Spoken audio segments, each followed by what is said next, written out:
In 1984, Dallas hosted its first, and to date only, Formula One Grand Prix. A concrete-walled, temporary circuit had been constructed around the Fair Park area of the city, but the freshly laid tarmac became loose and slippery in the searing heat, causing many retirements. An exhausted Nigel Mansell, down in fifth, suffered a gear linkage problem and stopped within sight of the checkered flag, leading to this iconic scene of him trying to push his Lotus over the line. Nigel Mansell's pushing in this searing heat, and surely that's too much even for him. And it is, he's fainted. And thankfully Nigel Mansell seems to be okay after a brave and determined effort to finish sixth. Torrential rain at the Fuji Speedway forced the 2007 Japanese Grand Prix to start behind the safety car. But when racing finally got underway, there was so much standing water on track that visibility was practically zero and accidents were inevitable. A rookie Lewis Hamilton took the win, but behind him there was a titanic battle going on for sixth place. Kubica and Massa are battling here. It's got all the hallmarks of Dijon so many decades ago. What an extraordinary few corners as they were trading literally blows, but it's Massa who's come out in front. The last lap of the 1982 Austrian Grand Prix saw two drivers fighting for their maiden win. The Lotus of Elio De Angelis up against Keke Rosberg's Williams. De Angelis, having inherited the lead with Alain Prost suffering a mechanical failure, just needed to keep ahead of the flying Finn as they battled to the flag. This is the final lap. Rosberg looks at the inside. De Angelis keeps the door shut. Jochen Rindt for the last time, and it's now that Rosberg must get alongside him. He's going to win the race. He's tucked in. He's alongside. The checkered flag is waiting, and they're side by side. But Elio De Angelis it is who has won his first Grand Prix, and that has to be the most exciting Grand Prix finish for many a year. The 1998 British Grand Prix was won in somewhat controversial circumstances. Michael Schumacher had built up a healthy lead over McLaren's Mika Hakkinen, but when the stewards issued the Ferrari driver with a 10-second stop-go penalty for an illegal pass on Alex Wurz, the then two-time world champion was called into the pits to serve it at the end of the final lap. Schumacher in the pit lane. So that means he'll win the race because he crosses the start-finish line. He crosses the start-finish line now, I believe, to take his penalty. But the race is over, surely. There was some confusion over the legality of the Ferrari driver serving the penalty after his race had finished. But because of the steward's mistake, Schumacher kept his win. The 1967 Italian Grand Prix is remembered for one of the great recovery drives in F1 history.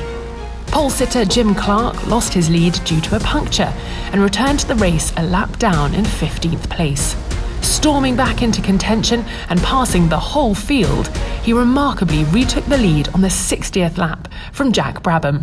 But there was heartache to come as the Scots engine cut out on the final lap, his engine unable to draw any more fuel. Clark limped home in third, denied a fairy tale ending. Having led from the very first lap, Lewis Hamilton was in complete control of the British Grand Prix in 2020. A late puncture for teammate Valtteri Bottas gave the Brit a 34-second advantage over closest challenger Max Verstappen, but the same misfortune would hit Hamilton on the final lap. And Hamilton is winning the Grand Prix, but look at the state of that Mercedes car as he crosses the line. He might get it home, but I'm staggered they didn't bring that car in to protect against that. It was only going to be a fraction behind the other car. He's going through Maggots and Beckett's at the moment. Hamilton's tyre's gone. Verstappen's just going through Woodcote. He's about 4 corners behind.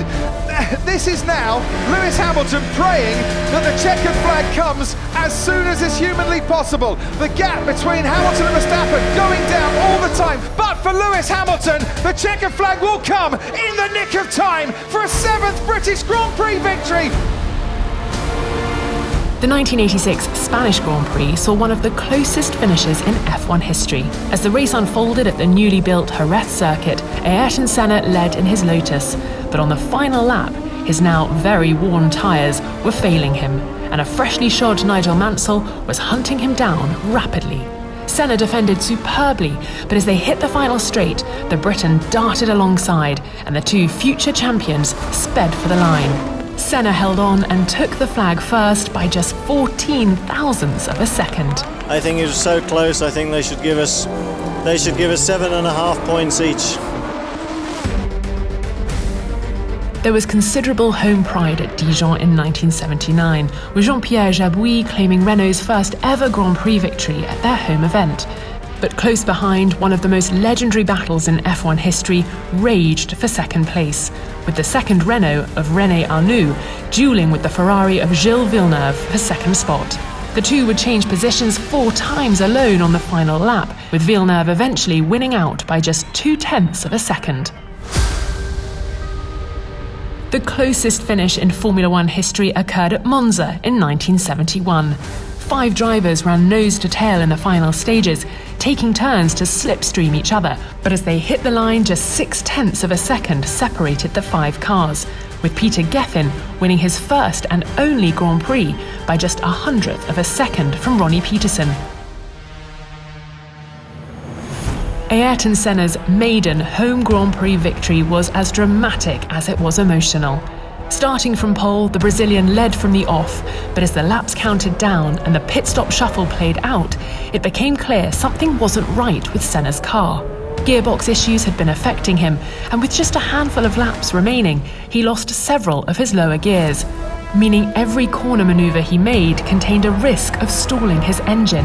And just imagine the tension in Ayrton Senna's head in his cockpit. With the Williams of Riccardo Patrese and McLaren teammate Gerhard Berger closing in, it took all of the 31-year-old's skill and experience to nurse his stricken car home, which he did. Ayrton Senna achieves his ambition to win the Brazilian Grand Prix, but another lap or 2 and I think he would not have done so. But ifs don't matter. Senna has won. Vencedor, winner, Ayrton Senna in Brazil. This is what he's been working for all his career, and he's now achieved it. He was so physically drained by the experience, he had to be helped out of his car and could barely stand as he raised the trophy. A superhuman effort from a superhuman driver. I've been very near to win the Brazilian Grand Prix many other occasions. We've been always very competitive, but for different reasons we were never able to do it. And today is a memorable day in my career, in my life, and it's a super day. I'm over the moon.